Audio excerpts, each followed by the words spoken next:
ಅಂತಿಮ ನೋಟಿಫಿಕೇಷನ್ಗಾಗಿ ರಾಜ್ಯಪಾಲರ ಕಡೆ ಅದು ಹೋಯಿತು. ಈಗಾಗಲೇ ಅದು ಹೋಗಿ ನಂತರ 8-9 ತಿಂಗಳಾಯಿತು. ರಾಜ್ಯಪಾಲರಿಂದ ಯಾವುದೇ ಪ್ರತಿಕ್ರಿಯೆ ಬಂದಿಲ್ಲ. ನಾವು ರಾಜ್ಯಪಾಲರನ್ನು ಈ ಮಧ್ಯೆ ಕೂಡ ಭೇಟಿಯಾಗಿದ್ದೆವು. ಅವರು ಒಂದು ಅನುಮೋದನೆ ಅದಕ್ಕೆ ಅವರು ಸಕ್ರಿಯವಾದಂಥ ಒಂದು ಪ್ರತಿಕ್ರಿಯೆಯನ್ನು ನಮಗೆ ನೀಡಲಿಲ್ಲ. ಅವರು ಪ್ರಹ್ಲಾದ್ ಜೋಶಿಯವ್ರ ಕಡೆ MP ಅವ್ರ ಕಡೆ ಏನಂತಂದರೆ ಕೈ ತೋರಿಸಿದರು.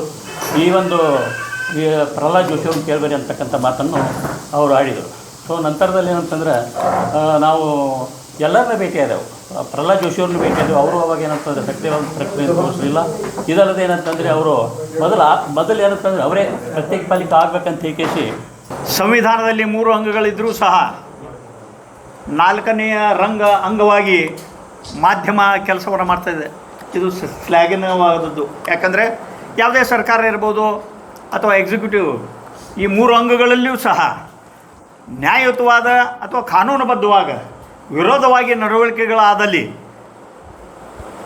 ಸತ್ಯವನ್ನು ಪ್ರತಿಪಾದನೆ ಮಾಡಲಿಕ್ಕೆ ಸತ್ಯಾಗ್ರಹವನ್ನು ಮಾಡಿದರೂ ಸಹ, ಹೋರಾಟಗಳನ್ನು ಮಾಡಿದರೂ ಸಹ ಅದು ತೀರ್ಮಾನಿಸುವವರ ಮನವನ್ನು ಮುಟ್ಟಬೇಕು, ಅಷ್ಟೇ ನಿರ್ಧಾರಗಳಾಗಬೇಕು.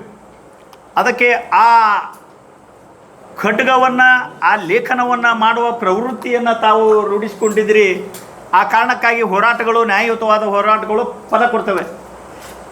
ಈ ದೃಷ್ಟಿಕೋನವನ್ನು ಇಟ್ಟುಕೊಂಡು ತಮಗೆ ಹೆಚ್ಚು ಈ ಸಂದರ್ಭದಲ್ಲಿ ಹೇಳುವ ಅವಶ್ಯಕತೆ ಇಲ್ಲ. ನಮಗಿಂತ ಹೆಚ್ಚು ತಾವು ಬಲ್ಲವರಾಗಿದ್ದೀರಿ. ಏನೇನು ಆಗಿದೆ, ಅಂತಿಮವಾಗಿ ನೀವು ಏನು ಮಾಡ್ತೀರಿ ಅಂಥೇಳಿ ಇಲ್ಲೇ ಮೊದಲನೇ ಪ್ರಶ್ನೆಯನ್ನು ಹಾಕಿದ್ದೀರಿ. ಭಾಳ ಸಂತೋಷ ಆಯ್ತು ನಮಗೆ. ಅಂದರೆ ಎಲ್ಲವನ್ನು ಅರಿತುಕೊಂಡು ಮುಂದೆ ತಾವು ಏನು ಮಾಡ್ತೀರಿ ಅನ್ನೋ ಪಾಲಿಕೆಯ ಮುಂದೆ 15ನೇ ತಾರೀಕು ಬೆಳಿಗ್ಗೆ 10 ಗಂಟೆಯಿಂದ ಪ್ರಾರಂಭ ಮಾಡ್ತೇವೆ. ಹಾಗೆ ತಾವು ಕೇಳ್ಬೋದು ಎಲ್ಲಿವರೆಗೆ ಅಂಥೇಳಿ. ಇದು ಗುರಿ ಮುಟ್ಟುವವರೆಗೆ, ಅಂದರೆ ಧಾರವಾಡ ಪ್ರತ್ಯೇಕ ಮಹಾನಗರ ಪಾಲಿಕೆ ಆಗುವವರೆಗೆ ಈ ಸತ್ಯಾಗ್ರಹವನ್ನು ಕೈ ಬಿಡುವ ಪ್ರಶ್ನೆ ಇಲ್ಲ. ಇದು ಎಲ್ಲರೂ ಕೂಡಿ ಸರ್ವಾನುಮತದಿಂದ, ಎಲ್ಲ ಪಕ್ಷಗಳು ಅಷ್ಟೇ ಅಲ್ಲ, ಸಂಘ ಸಂಸ್ಥೆಗಳು ಅಷ್ಟೇ ಅಲ್ಲ, ಯುವಕರು, ರೈತ ಸಂಘಟನೆಯವರು ಎಲ್ಲರೂ ಕೂಡಿ ತೀರ್ಮಾನಗಳನ್ನು ನಿನ್ನೆ ಮಾತಾಡಿದ್ದೇವೆ. ವಿದ್ಯಾರ್ಥಿಗಳು, ಯುವಕರು, ಯುವ ಮಿತ್ರರು, ಮಹಿಳಾ ಮಂಡಳಗಳು ಎಲ್ಲರೂ ಕೂಡಿ ತೀರ್ಮಾನವನ್ನು ಮಾಡಿದ್ದೇವೆ. ಅಷ್ಟೇ ಅಲ್ಲ, ಈಗಾಗಲೇ ನಾವು ಪತ್ರ ಮುಖಾಂತರ ಗೌರವಾನ್ವಿತ ರಾಜ್ಯಪಾಲರಿಗೆ, ಜಿಲ್ಲಾಧಿಕಾರಿಗಳ ಮುಖಾಂತರ ಪತ್ರವನ್ನು ಕಳಿಸಿದ್ದೇವೆ. 3 ದಿನದಲ್ಲಿ ತಾವು ನಮಗೆ ಚರ್ಚೆ ಮಾಡಲು ಅವಕಾಶವನ್ನು ಕೊಡಿ, ಇಲ್ಲದೆ ಹೋದರೆ ಅಂತಿಮ ಅಧಿಸೂಚನೆಗೆ ತಾವು ಸಹಿ ಹಾಕಿ ಅಂತೇಳಿ ಜಿಲ್ಲಾಧಿಕಾರಿಗಳ 6ನೇ ತಾರೀಕು ಮುಖಾಂತರ ಹೋದರೂ ಸಹ, ಪತ್ರ ಹೋದರೂ ಸಹ ಇಲ್ಲಿವರೆಗೆ ಬಂದಿಲ್ಲ. ಅದಕ್ಕೆ ಹೋರಾಟ ಮಾಡುವುದು ನಿರ್ಧಾರವನ್ನು, ಸತ್ಯಾಗ್ರಹ ಮಾಡೋದು ನಿರ್ಧಾರವನ್ನು ನಾವೆಲ್ಲರೂ ಕೂಡಿ ಮಾಡಿದ್ದೇವೆ. ನಿನ್ನೆ ಒಂದು ಸಂತೋಷದ ವಿಷಯ ಅನ್ನಬಹುದು. ನಿನ್ನೆ ಆಕಸ್ಮಿಕವಾಗಿ ಇಲ್ಲಿ ಜಿಲ್ಲಾ ಸಚಿವರು ಆಗಮಿಸಿದರು. ಎಲ್ಲರೂ ಸಹ ನಾವು ಮಾತನಾಡಿದಾಗ, ಇಲ್ಲ ಹೋರಾಟಗಾರರು ಎಲ್ಲ ಬರೀ ಇಲ್ಲೇ ಕೂಡ ಚರ್ಚೆ ಮಾಡೋಣ ಅಂದರು. ಇಲ್ಲಿ ಸುದೀರ್ಘವಾಗಿ ನಿನ್ನೆ ಚರ್ಚೆ ಆಗಿದ್ದು ತಮ್ಮ ಗಮನದಲ್ಲೇ ಪತ್ರಿಕೆಯಲ್ಲಿ ಇವತ್ತೆಲ್ಲ ಬಂದು ಹೋಗಿಬಿಟ್ಟಿದೆ. ಅವ್ರು ಏನು ಹೇಳಿದರು ಅಂದರೆ, ಸರ್ಕಾರ ನಿರ್ಧಾರ ಮಾಡಿದೆ, ರಾಜ್ಯಪಾಲರಿಗೆ ನೀವು ಪತ್ರವನ್ನು ಕೊಟ್ಟಿದ್ದೀರಿ, ನನಗೂ ಸಹ ಕಾಪಿ ಹಾಕಿದಿರಿ, ಆ ಕಾರಣಕ್ಕೆ ಕೂಡಲೇ ಸಚಿವ ಸಂಪುಟದಲ್ಲಿ ಇದನ್ನು ಮತ್ತೊಮ್ಮೆ ಚರ್ಚೆ ಮಾಡಿ, ಏನು ಗೌರವಾನ್ವಿತ ರಾಜ್ಯಪಾಲರು ಅನುಮೋದನೆ ಕೊಡಲಿಕ್ಕೆ ನಾವು ಮತ್ತೊಮ್ಮೆ ಅವ್ರನ್ನ ಭೇಟಿ ಹಾಕೀವಿ. ಅಷ್ಟೇ ಅಲ್ಲ, ನೀವು ಪತ್ರವನ್ನು ಕೊಟ್ಟರೂ ಸಹ ಚರ್ಚೆಗೆ ಕರೆದಿಲ್ಲ, ಆದರೂ ಸಹ ಅವ್ರನ್ನೂ ಸಹ ಕರೆದು ಮಾತನಾಡಿ ಅಂತೇಳಿ ಹೇಳ್ತೀವಿ ಅಂದರು. ಆವಾಗ ಇನ್ನೊಂದು ವಿಷಯವನ್ನು ನಾವು ಹೋರಾಟಗಾರರು ಎಲ್ಲರೂ ಹೇಳಿದ್ವಿ. ಆಯಿತು, ಇದು ಪಕ್ಷಾತೀತವಾಗಿ ಸರ್ವಾನುಮತದ ನಿರ್ಣಯ ಆಗಿ ಅಂತಿಮ ಅನುಮೋದನೆಗೆ ರಾಜ್ಯಪಾಲರ ಹತ್ರ ಇದೆ. ಈಗ ಇನ್ನೊಂದು ನಿರ್ಣಯ ಆಗಿದೆ ಅಂತ ತಮಗೆಲ್ಲ ಗೊತ್ತಿದೆ. ಹಾಗಾದರೆ ಇನ್ನೊಂದು ನಿರ್ಣಯ ಆದಮೇಲೆ, ಅದೇ ವಿಷಯದ ಮೇಲೆ ಆದಾಗ ನಾವು ಅವರಿಗೆ ಕಾನೂನಲ್ಲಿ, ಈ KMC ಆ್ಯಕ್ಟ್ನಲ್ಲಿ ಇರುವ ಕೆಲವು ವಿಷಯಗಳನ್ನು ಹೇಳಿದ್ವಿ. ಈಗ this corporation is a recommendatory authority. ಇಲ್ಲಿ ಅವರು ರೆಕಮೆಂಡ್ ಮಾಡ್ಬೋದು, ಅಂತಿಮ ತೀರ್ಮಾನ ಸರ್ಕಾರದ್ದು. ಸೊ ಅಂತಿಮ ತೀರ್ಮಾನ ಸರ್ಕಾರದ್ದು ಅಂದಮೇಲೆ ವ್ಯತಿರಿಕ್ತವಾಗಿ, ಇದಕ್ಕೆ ವಿರೋಧವಾಗಿ ಪ್ರತ್ಯೇಕ ಮಹಾನಗರ ಪಾಲಿಕೆ ಧಾರವಾಡಕ್ಕೆ ಆಗುವುದನ್ನು ವ್ಯತಿರಿಕ್ತವಾಗಿ ರೆಸೊಲ್ಯೂಷನ್ ಮಾಡಿದರೆ ಅದು ಸರ್ವಾನುಮತದ ನಿರ್ಣಯ ಅಲ್ಲ. ಅಷ್ಟೇ ಅಲ್ಲ, ಅದನ್ನು ಒಪ್ಪಿಗೆ ಕೊಡುವುದು ಬಿಡುವುದು ಸರ್ಕಾರದ ಆದ್ಯ ಕರ್ತವ್ಯ.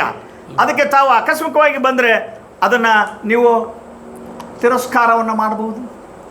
ಇನ್ನೊಂದು ವಿಷಯ ನೋಡಿ, ಏನೇ ಒಂದು ನಿರ್ಧಾರಗಳಾದರೂ ಸಹ, ಇಲ್ಲಿ ನಿರ್ಣಯಗಳಾದರೂ ಸಹ, ಈ KMC ಆ್ಯಕ್ಟ್ನಲ್ಲಿ ವ್ಯಾಪ್ತಿಯನ್ನು ಹೆಚ್ಚಿಸುವುದು, ಕಡಿಮೆ ಮಾಡುವುದು ಜವಾಬ್ದಾರಿ ಸರ್ಕಾರದ್ದು.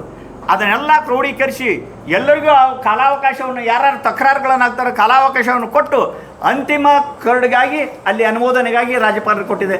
ಅದಕ್ಕೆ ಈ ವಿಷಯವನ್ನು ಸಹ ನಾವು ಈಗಾಗಲೇ ಪತ್ರದ ಮುಖಾಂತರ ರಾಜ್ಯಪಾಲರಿಗೆ ಹೇಳಿದ್ದೇವೆ. ಅಷ್ಟೇ ಅಲ್ಲ, ಮುಖ್ಯಮಂತ್ರಿಗಳು ಕೊಟ್ಟಿದ್ದೇವೆ, ಸಚಿವರಿಗೂ ಕೊಟ್ಟಿದ್ದೇವೆ. ಇದನ್ನೆಲ್ಲ ಅವಲೋಕಿಸಿ ನಾವು ಚರ್ಚೆ ಮಾಡ್ತೇವೆ ಸಂಪುಟದಲ್ಲಿ ಅಂತ ಹೇಳಿದ್ದಾರೆ. ಆ ಕಾರಣಕ್ಕಾಗಿ ಇನ್ನೊಮ್ಮೆ ಅನೇಕರು ಹೇಳಿದ್ರಿ ಇಲ್ಲಿ. ಆಯ್ತು, ಹಾಗಂದ್ರೆ ಮೊದಲು ಎಲ್ಲರೂ ಪಾರ್ಟಿ ಇರ್ರೆಸ್ಪೆಕ್ಟಿವ್ ಪಾರ್ಟಿ ವಿರೋಧ ಮಾಡಿದಾರೆ, ಈಗ ಕೆಲವರು ವಿರೋಧ ಮಾಡಾಕಿದ್ರು. ಸರ್ವಾನುಮತ ನಿರ್ಣಯ ಆಗಿದ್ದವರು ಕೆಲವರು ವಿರೋಧ ಮಾಡಾಕತ್ತಾರ ಅಂದರು. ಆಯಿತು, ನಂಬಿಕಟ್ಟವನಿಲ್ಲ ಜಗದಲ್ಲಿ. ಯಾರು ವಿರೋಧ ಮಾಡ್ಯಾರ, ಈ ಸತ್ಯ ಪ್ರತಿಪಾದನಾ ಸತ್ಯಾಗ್ರಹ ಮಾಡ್ತೇವೆ, ಆ ನಂಬಿಕೆ ಇಟ್ಟಿದ್ದೇವೆ, ಅವರು ಸಹ ಸಹಕಾರ ಮಾಡ್ಬೋದು ಅಂತೇಳಿ. ಆಕಸ್ಮಿಕವಾಗಿ ಸಹಕಾರ ಮಾಡದೇ ಮಾಡಿದರೂ ಸಹ ಈಗ ಸಹಕಾರದಿಂದ ಆಗಿ ಹೋಗಿಬಿಟ್ಟಿದೆ. ಅದು ಕಾನೂನು ಚೌಕಟ್ಟಿನಲ್ಲಿ ಅದರ ಮುದ್ರೆ ಒತ್ತೋದು ಅಷ್ಟೇ ಉಳಿದಿದೆ. ಅದಕ್ಕೆ ಈ ವಿಷಯವನ್ನು ನಾವು ಯಾರು ವಿರೋಧವನ್ನು ಮಾಡ್ತಾರೆ ಅವರಿಗೆ ಈ ವಿಷಯವನ್ನು ತಮ್ಮ ಮುಖಾಂತರ ಅವರ ಗಮನಕ್ಕೆ ತರ್ತಾ ಇದ್ದೇವೆ ಅಂತೇಳಿ ಈ ಸಂದರ್ಭದಲ್ಲಿ ಹೇಳಿ, ಹೆಚ್ಚಿಗೆ ಮಾಡೋದು ಅವಶ್ಯ ಅಲ್ಲ. ಈ ಸತ್ಯಾಗ್ರಹ ಹೇಗಿರ್ತದೆ ಅಂದರೆ, ಹಿಂದೆ ಪಕ್ಷಾತೀತವಾಗಿ ಜಾತ್ಯತೀತವಾಗಿ ಈ ಎಲ್ಲ ಹಿರಿಯರು ಎಲ್ಲರೂ ಸಂಘ ಸಂಸ್ಥೆಗಳು ಇದ್ದರು. ಹೈಕೋರ್ಟ್ ಹೋರಾಟ ಇದೇ ರೀತಿಯಾಗಿ ಇತ್ತು. ಪ್ರಾರಂಭಿಕವಾಗಿ ಸ್ವಲ್ಪ ಜನ, ಆದರೆ ಮುಂದೆ ಅದು ಜನ ಆಂದೋಲನವಾಗಿ ಪರಿವರ್ತನೆ ಆಯಿತು. ಇದೂ ಸಹ ಮಡಗಟ್ಟಿದೆ, ದಶಕಗಳಿಂದ ಪಾಲಿಕೆ ಆಗಬೇಕು ಅಂತೇಳಿ ಈ ನಿರ್ಣಯ ಆಗಿದೆ. ಆ ಕಾರಣಕ್ಕಾಗಿ ಇದು ಹೈಕೋರ್ಟ್ ಮಾದರಿಯಲ್ಲಿ ಹೋರಾಟಗಳಾಗ್ತವೆ ಅಂತ ಈ ಸಂದರ್ಭದಲ್ಲಿ ಎಲ್ಲ ಪಕ್ಷಗಳಿಗೂ ಎಚ್ಚರಿಕೆ ಗಂಟೆ ಇದು. ಈಗ ರಾಜ್ಯ ಸರ್ಕಾರ ಇನ್ನೊಮ್ಮೆ ಭೇಟಿಯಾಗಲಿ, ತಪ್ಪೇನಿದೆ, ನಥಿಂಗ್ ರಾಂಗ್ ಇನ್ ಇಟ್. ಇನ್ನೊಮ್ಮೆ ಭೇಟಿಯಾಗಲಿ.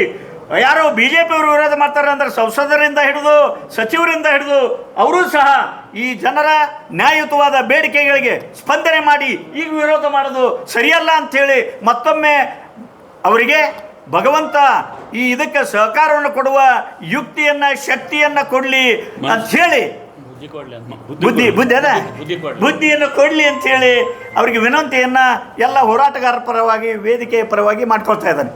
ಅಲ್ಲ, ಇದು ಸ್ಪಷ್ಟವಾಗಿ ನಮ್ಮ ಹೋರಾಟ 6 ತಿಂಗಳು 7 ತಿಂಗಳು ಅವ್ರ ಫೈಲಲ್ಲಿ ಇಟ್ಕೊಂಡು ಕುಂತಾರಂದ್ರೆ ಅದು ಅವರ ಘನತೆಯನ್ನು ತೋರಿಸ್ತದೆ. ಅದಕ್ಕೆ ಇದು ನಮ್ಮದು ಸ್ಪಷ್ಟವಾಗಿ ನಾವು ರಾಜ್ಯಪಾಲ ಇದು ವಿರೋಧ ಅಂತ ತಿಳ್ಕೊಡ್ರಿ. ಶಾಂತಿಯುತವಾಗಿ ಅಹಿಂಸಾತ್ಮಕವಾಗಿ ನಮ್ಮ ಹೋರಾಟ ಪ್ರಾರಂಭ ಆಗ್ತದೆ. ಅವರು ಮನಸ್ಸು ಬದಲಾಯಿಸಿ ಈ ಅನುಮೋದನೆಯನ್ನು ಸಹಿ ಹಾಕಿ ಕೊಡಬೇಕು ಅಂತ ಕೇಳ್ಕೊಳ್ತೇವೆ. ಯಾವುದೇ ಮಸೂದೆ ವಿಷಯ ಕ್ಯಾಬಿನೆಟ್ನಲ್ಲಿ ಚರ್ಚೆಯಾಗಿ ನಿರ್ಧಾರ ಆಗಿ ಅದು ಕಾನೂನಾತ್ಮಕವಾಗಿ ಜಾರಿಗೆ ಬರಬೇಕಾದರೆ ರಾಜ್ಯಪಾಲರ ಒಪ್ಪಿಗೆ ಸಂವಿಧಾನಬದ್ಧವಾಗಿ ಇರಬೇಕಾದದ್ದು. ಆದರೆ ರಾಜ್ಯಪಾಲರು ಜನಪರ ಸರ್ಕಾರಗಳು, ಜನರಿಂದ ಚುನಾಯಿತದ ಸರ್ಕಾರಗಳು ಮಾಡಿಕೊಂಡ ನಿರ್ಧಾರಗಳಿಗೆ ಒಪ್ಪಿಗೆ ಕೊಡಬೇಕಾದದ್ದು ಅವರ ಕರ್ತವ್ಯ. ಇದು ಸುಪ್ರೀಂ ಕೋರ್ಟ್ ಆರ್ಡರು ಸಹಿತ. ಆದ್ದರಿಂದ ಇದು ಸಂವಿಧಾನನ ಅಂದಾಗ ಎಲ್ಲದರಾಗೂ ಬರುತ್ತೆ. ಆದ್ದರಿಂದ ಈ ಕೆಲಸ ಈಗಾಗಲೇ ಸರ್ಕಾರ ಮೊದಲನೇದಾಗಿ ಹುಬ್ಬಳ್ಳಿ ಧಾರವಾಡ ನಗರ ಪಾಲಿಕೆಯು ಸಹಿತ ಧಾರವಾಡ ಪ್ರತ್ಯೇಕವಾದ ನಗರ ಪಾಲಿಕೆ ಆಗಬೇಕು ಅಂತಂದು ರೆಸೊಲ್ಯೂಷನ್ ಮಾಡಿ ಕಳಿಸ್ಯದ. ಅದರ ಮೇಲೆ ಸರ್ಕಾರ ಡಿಸ್ಕಷನ್ ಮಾಡಿ, ಚರ್ಚೆ ಮಾಡಿ, ನಿರ್ಧಾರ ತೆಗೆದುಕೊಂಡು ಕ್ಯಾಬಿನೆಟ್ನಲ್ಲಿ ಯುನಾನಿಮಸ್ವಾಗಿ ಅದನ್ನು ಪಾಸ್ ಮಾಡಿ ನಂತರ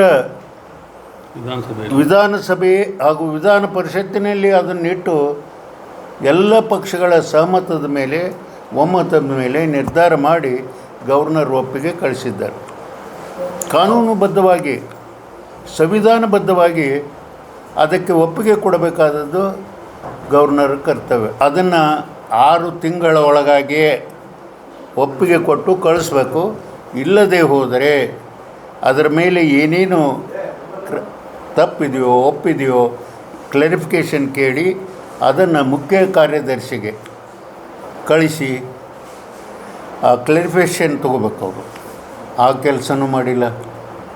ಅವರು ಒಪ್ಪಿಗೆ ಇಲ್ಲ ಅಂದರೆ ಏನಾಗಬೇಕು, ಏನಾಗಿದೆ ಎಂಬುದರ ಬಗ್ಗೆ ಕ್ಲಾರಿಫಿಕೇಷನ್ನು ಸಹಿತ ರಾಜ್ಯಪಾಲರು ಕೇಳಿಲ್ಲ. ಘನವತ್ತ ರಾಜ್ಯಪಾಲರು ಕೇಳಿಲ್ಲ.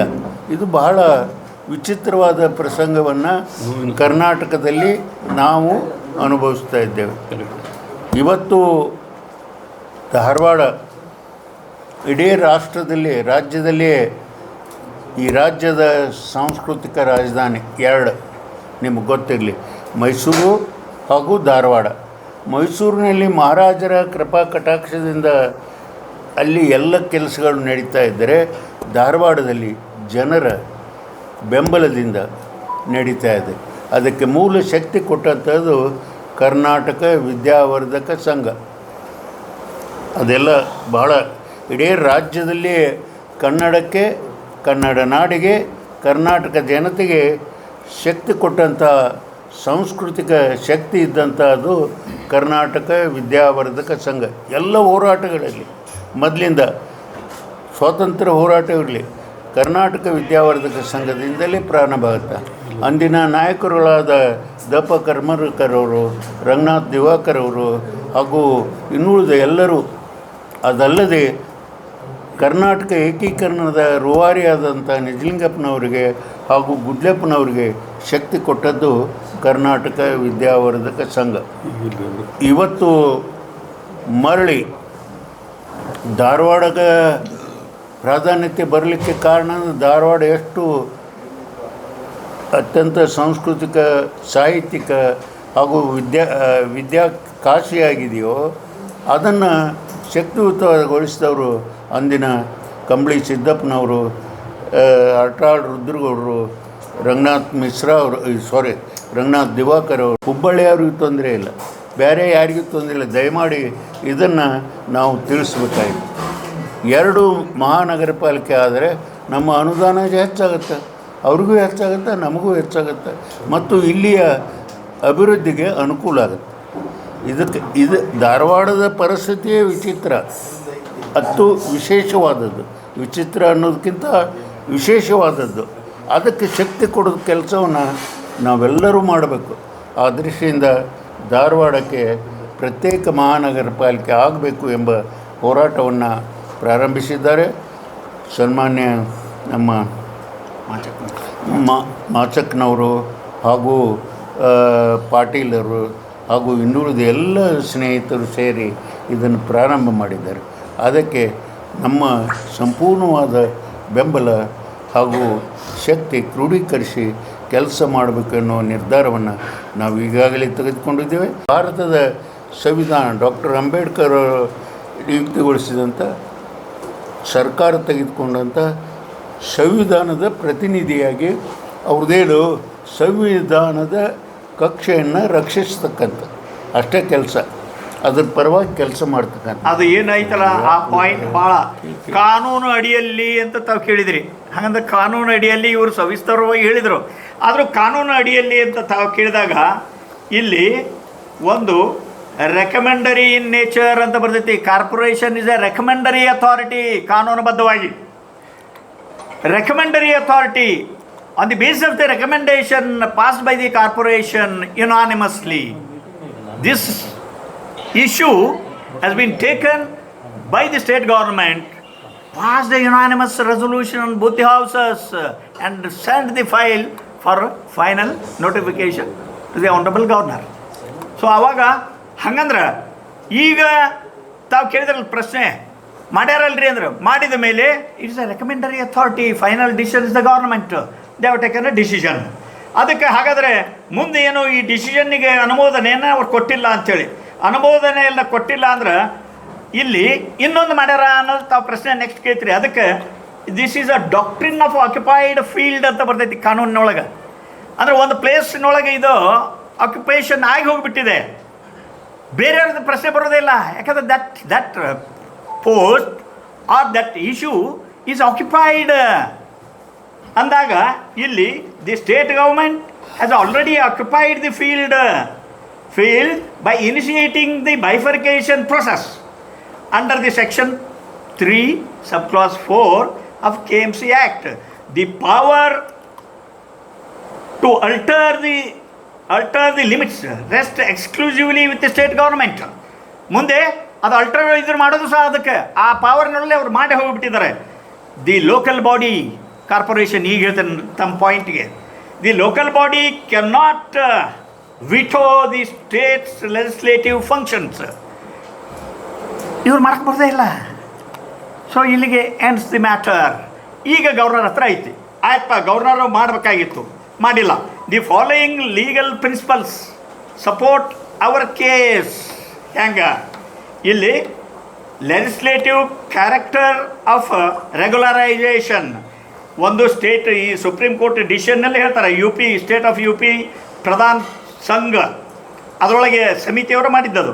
The honourable supreme court held that the formation are recognition of municipal areas is the legislative function of the government. The court clarified that once the government decides on the boundaries, ಅಂದರೆ ಈ ಇದರ issue ಬಗ್ಗೆ local bodies ಇಲ್ಲಿ ಐತೆ ನೋಡ್ರಿ, ಇದ್ರೊಳಗೆ ಆ decision ಬೇಕಾದ್ರೆ ಕೊಡ್ತಾನೆ. Local bodies have no vested right to interfere with state sovereign power ಅಂತ, ಕಲರಬಲ್ ಎಕ್ಸಸೈಸ್ ಅಂತಾರೆ. ಸಾವರಿನ್ ಪವರ್ ಯಾರಿಗೆ? State government sovereign power. ಇಲ್ಲೇ ಅವರವರಿಗೆ ಅವ್ರದ್ದೇ ಆದ ಕಾನೂನು ಚೌಕಟ್ಟಿನಲ್ಲಿ ಒಂದು ಮಿತಿ ಐತಿ. ಈ ಮಿತಿಯನ್ನು ದಾಟಬಾರ್ದು. ಸ್ಟೇಟ್ ಗೌರ್ಮೆಂಟ್ ಸರ್ಟನ್ ಪಾಯಿಂಟ್ಸ್ನಲ್ಲಿ ಸೆಂಟ್ರಲ್ ಗೌರ್ಮೆಂಟ್ ಇರುತ್ತೆ. ಅಲ್ಲೇನು ಬರ್ತದೆ ಅಂದ್ರೆ ಸೆಂಟ್ರಲ್ ಗೌರ್ಮೆಂಟ್ದು ಕೆಲವು ತೀರ್ಮಾನಗಳು concurrent list, state list, central list ಹಿಂಗಿರ್ತಾವೆ. One cannot override the other powers. Others ಈಗ ಕಾನೂನಿನ ವಿಚಾರಗಳು ನಮ್ಗೆ ಎಕ್ಸಾಕ್ಟ್ ಡೇಟ್ ಕೊಡ್ರಿ. ಒಂದು ನಿಮಿಷ, ಕಳೆದ ವರ್ಷ ಡೇಟ್ ಏನು ಹೇಳ್ರಿ? ಡೇಟ್ ಪಾಲಿಕೆ ಟರ್ಮ್ ಮಾಡಿದ್ರೆ ಸರ್ಕಾರ ಕಳಿಸ್ತಾ. ಹೌದು ಹೌದು. ಸರ್ಕಾರ ರಾಜಭವನಕ್ಕೆ ಯಾವಾಗ ಕಳಿಸ್ತು ಅವರು 1 ಮಿನಿಟ್ ರಾಜಭವನ ಎಷ್ಟು ದಿವಸ ಇಟ್ಕೋಬಹುದು, ಅವ್ರು ವಾಪಸ್ ಕಳಿಸಿ 1 ಮಿನಿಟ್ ಅಲ್ಲ ಅವ್ರಿಗೆ ಹೇಳ್ತೀನಿ. ಪ್ರಶ್ನೆ ಮುಗಿಲ್ ತಡ್ರಿ ಸರ್, ನೀವು ಅಷ್ಟು ಬಲವರದ್ರಿ ತಡ್ರಿ, ನಮ್ಮ ಸಾಧ್ಯಲಿರೋ ನಿಮ್ದು ಭಯಂಕರ ದೊಡ್ಡದೈತ್ರಿ. ನೋಟಿಫಿಕೇಶನ್ ಆಯಿತು, draft publication dividing both the corporation. 2 ಕಾರ್ಪೊರೇಷನ್ಗೆ ಈಕ್ವಲ್ ಏರಿಯಾ ಬಂದಿದೆ, ಜಾಗ್ರಫಿಕಲ್ ಈಕ್ವಲ್ ಏರಿಯಾ ಬಂದಿದೆ.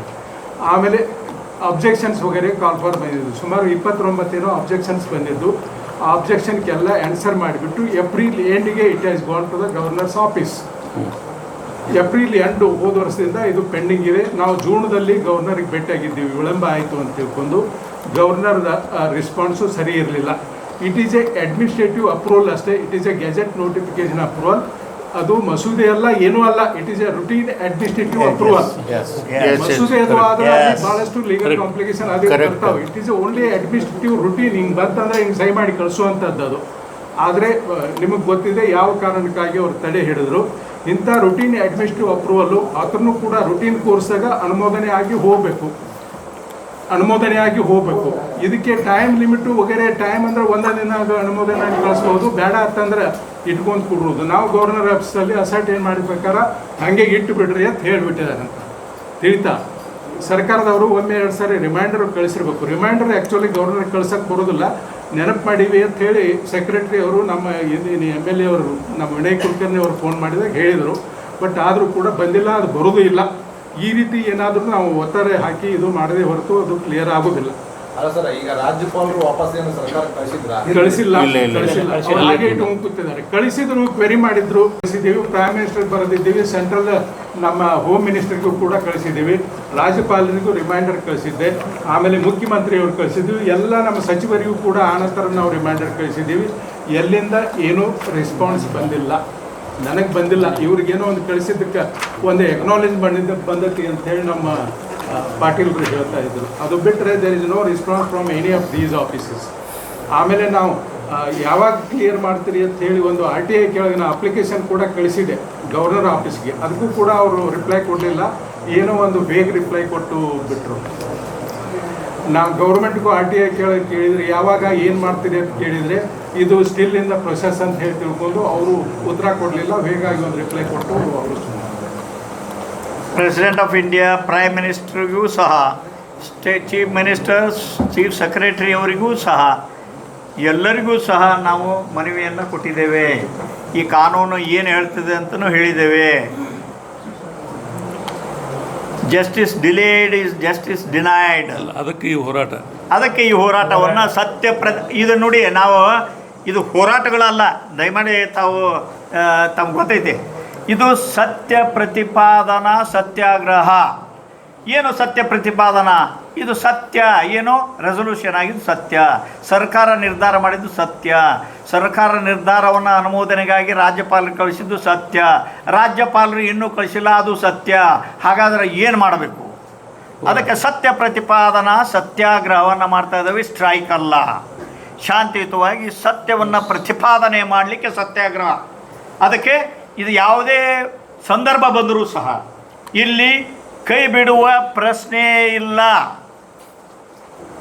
ಅದಕ್ಕೆ ಎಲ್ಲ ಪಕ್ಷದವರು ಸಹ ಆತ್ಮಾವಲೋಕನೆಯನ್ನು ಮಾಡಿಕೊಂಡು ತಮ್ಮ ಜವಾಬ್ದಾರಿಯನ್ನು ನ್ಯಾಯಯುತವಾದ ಜನರ ಬೇಡಿಕೆಗಳಿಗೆ ಸ್ಪಂದಿಸುವ ಪ್ರಕ್ರಿಯೆಯನ್ನು ಪ್ರಾರಂಭ ಮಾಡಿದ್ದಾರೆ, ಇಲ್ಲ ಅಂತಲ್ಲ.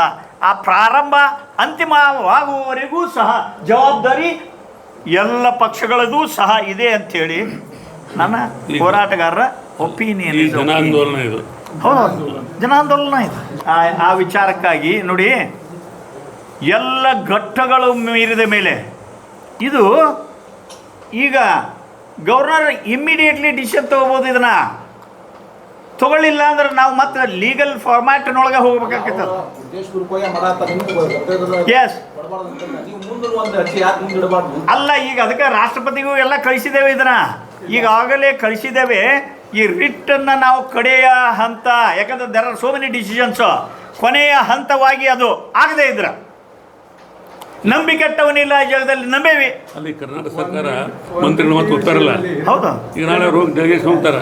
1 ಮಿನಿಟ್, ಇವರೇ ರಿಟ್ ಹಾಕೋ ಬಗ್ಗೆ, PIL ಹಾಕೋ ಬಗ್ಗೆ ಕಳೆದ ನವೆಂಬರ್ ಡಿಸೆಂಬರ್ನಲ್ಲಿ ನಾನು 8 ದಿವಸ ಬೆಂಗಳೂರಲ್ಲಿ ಹೋಗಿ ಕೂತಿದ್ದೀನಿ. ನಮ್ಮ ಕಜಿನ್ ಬ್ರದರ್ ಒಬ್ಬರು ಅಡ್ವೊಕೇಟ್ ಜನರಲ್ ಆಫೀಸಲ್ಲಿ ಈಸ್ ಅಡ್ವೊಕೇಟ್. ಆಮೇಲೆ 1-2-3 ಜನ ನಮ್ಮ ಕ್ಲಾಸ್ಮೇಟ್ಸನ್ನ ಸೀನಿಯರ್ ಅಡ್ವೊಕೇಟ್ಸ್ ಇದ್ದಾರೆ, ಅವ್ರ ಜೊತೆ ಎಲ್ಲ ಮಾತಾಡಿದೆ. ಇದರಲ್ಲಿ ಏನು ಪ್ರಶ್ನೆ ಬರ್ತದೆ, ನೀವು ರಿಟ್ ಫೈಲ್ ಮಾಡಿದರೂ ಕೂಡ governor being a constitutional body, ಗವರ್ನರ್ಗೆ ಹೀಗೆ ಮಾಡಿ ಅಂತೇಳಿ ಹೈಕೋರ್ಟ್ಗೆ ಇದು ಕೊಡ್ಲಿಕ್ಕೆ ಬರೋದಿಲ್ಲ. ಭಾಳ ಆದರೆ ಏನು ಹೇಳ್ತಾರೆ, 1 ತಿಂಗಳು 2 ತಿಂಗಳೊಳಗೆ ಡಿಸ್ಪೋಸ್ ಅಲ್ಲ, ಅದು ಕಾಲ ಮಿತಿ ಬಿಡ್ರಿ, ಡಿಸ್ಪೋಸ್ ಮಾಡ್ರಿ ಅಂತ, ಅದನ್ನ ಇಲ್ಲೇ ಮಾಡಕ್ಕೆ ಬಿಟ್ಟವಲ್ಲ ಈಗ. ಆದರೆ ಹೀಗೆ ಮಾಡ್ರಿ ಅಂತ ಹೇಳಲಿಕ್ಕೆ ಆಗೋದಿಲ್ಲ. ಅದು ಗವರ್ನರ್ ಏನು ಮಾಡ್ತಾರೆ, ಏನೋ ಒಂದು ಬ್ಯಾಕ್ ರೆಫರೆನ್ಸ್ ಮಾಡಿ ಹೊಳ್ಳೆರೆ ಕಳಿಸ್ಬೋದು, ಏನೋ ಮಾಡ್ಬೋದು. ಬಟ್ ನಿಮ್ಮ ಅಪ್ರೂವಲ್ ಮಾಡಿ ಇದು ಮಾಡಿ ಅಂತ ಹೇಳಿ ಈ ರೀತಿ ಹೈಕೋರ್ಟ್ಗೆ ಹೇಳಲಿಕ್ಕೆ ಆಗೋದಿಲ್ಲ. Is a constitutional head, it is left to his discretion ಅನ್ನೋ ಮಾತು. ಅಲ್ಲ, 6ನೇ ತಾರೀಕು ಕಳಿಸೇವಿ. ಈಗ ಅವರಿಗೂ ಸಹ ಮತ್ತೊಂದು ಅಲ್ಲಿ ಕುಂತಾಗ ಒಂದು ದಿನ ಎಲ್ಲರೂ ಸಹ ಕಾರ್ಪೊರೇಟರ್ ಏನಂದ್ರಿ ಎಲ್ಲರೂ ಬಂದ್ಕೊಡ್ರಿ ಅಂತೇಳಿ ಅವಾಗ ಗೊತ್ತಾಗಿತ್ತು ರಾಜಕಾರಣ ಏನು ಅನ್ನೋದು. ಅಷ್ಟೇ ಅಲ್ಲ, ಎಲ್ಲ ಜನಪ್ರತಿನಿಧಿಗಳಿಗೂ ಸಹ ನಾವು 1 ಡೇ ಫಿಕ್ಸ್ ಮಾಡಿ ಪಕ್ಷಾತೀತವಾಗಿ ಎಲ್ಲರೂ ಬರೀಪ್ಪ ಸಪೋರ್ಟ್ ಮಾಡ್ತೀರಿ ಎಲ್ಲ ಗೊತ್ತಾಗಿ ಹೋಗ್ತೈತಿ. ಊರಿಗೆ ಬಂದಕ್ಕೆ ನೀರಿಗೆ ಬರೋಂಗಿಲ್ಲನ. ಸೊ ಅದಕ್ಕೆ 1 ದಿನ ಎಲ್ಲ ಪಕ್ಷಗಳು ಬರಬೇಕು, ಎಲ್ಲ ಕಾರ್ಪೊರೇಟ್ಗಳು ಬರಬೇಕು. ರೈತ ಸಂಘಟನೆಗಳಿಗೆ ವಿನಂತಿ ಮಾಡ್ಕೊಂಡು ನೀನು ಬಂದಿದ್ರು, ಮಹಿಳಾ ಮಂಡಳಗಳು, ಯುವಕ ಸಂಘಟನೆಗಳು, ಶಿಕ್ಷಣ ಸಂಸ್ಥೆಗಳು, ಅದೇ ಯುವಕರು, ವಿದ್ಯಾರ್ಥಿ ಸಂಘಟನೆಗಳು, APMC ಎಲ್ಲ ನೋಡಿ, ಎಲ್ಲ ಜಾತಿಯ ಸಂಘಟನೆಗಳು ಏನದವು ಅವ್ರ ಅಧ್ಯಕ್ಷರು ಸಹ ಬಂದಿದ್ರು. ಮೊನ್ನೆ ಕಿರಾಣಿ ವರ್ತಕ ಚೇಂಬರ್ ಆಫ್ ಕಾಮರ್ಸ್ ಬಂದಾರ, APMC ಬಂದಾರ, ಎಲ್ಲ ಒಂದೊಂದು ದಿನ. ಆಮೇಲೆ ಎಲ್ಲ ಕಾರ್ಪೊರೇಟರ್ ಎಲ್ಲ ಏರಿಯಾದೊಳಗೂ ಸಹ ಅವತ್ತಿನ ದಿನ ಹೇಳ್ತೇನೆ, 15ನೇ ತಾರೀಕು ನಾವು ಎಲ್ಲರೂ ಪಾದಯಾತ್ರೆ ಮುಖಾಂತರ ಪಕ್ಷಾತೀತವಾಗಿ ಬಂದು ಆಮೇಲೆ ಅಲ್ಲಿ ಕೊಡುತ್ತೇವೆ. ಸೊ ಅದನ್ನು ನಾವು ಅಲ್ಲೇ ಕಾರ್ಪೊರೇಷನ್ನಿಂದ ಹಿಡಿದು ನಾವು KCC ಬ್ಯಾಂಕ್ ರೌಂಡ್ ಹೊಡೆದು ಬಂದು ಅಲ್ಲೇ ಕೊಡುತ್ತೇವೆ. ಮತ್ತೆ 15ನೇ ತಾರೀಕು ತಾರೀಕಿಂದ ಎಲ್ಲ ಕಡೆ ಹಚ್ತೇವೆ. ಸ್ಕೂಲ್, ಕಾಲೇಜಸ್, ಸಂಘ ಸಂಸ್ಥೆಗಳು ಎಲ್ಲರೂ. ಅಷ್ಟೇ ಅಲ್ಲ, ನಾವು ಇನ್ನೊಂದು ವಿನಂತಿಯನ್ನು ತಮ್ಮ ಗಮನಕ್ಕೆ ತರ್ತೇವೆ. ಏನೋ ವಿನಂತಿ ಮಾಡ್ಕೊಂಡೇವೆ ಅಂದ್ರೆ, ಇದು ಪಕ್ಷಾತೀತ ಅನೇಕ ಸಂಘಟನೆಗಳ ಹೋರಾಟ. ಅದಕ್ಕೆ ಈ ಚೌಕಟ್ಟಿಗೆ ಒಳಪಟ್ಟು ಅವರು ವೈಯಕ್ತಿಕವಾಗಿ ತಮ್ಮ ಸಂಘ ಸಂಸ್ಥೆಗಳಿಂದ ತಾವು ಇಂಡಿಪೆಂಡೆಂಟ್ ಆಗಿ ಕರಪತ್ರಗಳನ್ನು ಈ ಚೌಕಟ್ಟಿನ ಮಿತಿಯಲ್ಲಿ ಹೋರಾಟಗಳ ನಿರ್ಧಾರಗಳು ಏನಾಕ್ಕವ ಆ ಮಿತಿಯಲ್ಲಿ ತಾವು ಅವರ ಪಕ್ಷ ಇದರಲ್ಲಿ ಪಾಂಪ್ಲೆಟ್ಸ್ ಮಾಡ್ಕೊಳ್ರಿ. ಏನೇ ಮಾಡಿದ್ರು ಸಹ ಫಲ ನಮ್ಮದು ಏನೈತಿ ಅದು ವಿಫಲ ಆಗೋದಲ್ಲ, ಫಲ ಕೊಡೋಕ್ಕಲ್ಲ. ಅದು ಆ್ಯಡೆಡ್ ಫೋರ್ಸ್ ಅಲ್ಲ. ಬೇರೆದವ್ರು ಬೇಕಾದ್ರೆ ಮಾಡಿದ್ರು ಸಹ ಈ ಚೌಕಟ್ಟಿನೊಳಗೆ ಮಹಾನಗರ ಪಾಲಿಕೆ ಬೇಕು ಅಂತೇಳಿ ಅವರು ಒಂದು ಮಾಡ್ಲಿಪ್ಪ, ನಮಗೇನು ಮತ್ತೊಂದು ಫೋರ್ಸ್ ಅಲ್ಲ, ನಮಗೆ ಆ್ಯಡೆಡ್ ಫೋರ್ಸ್ ನೀವು ಮಾಡ್ರಿ.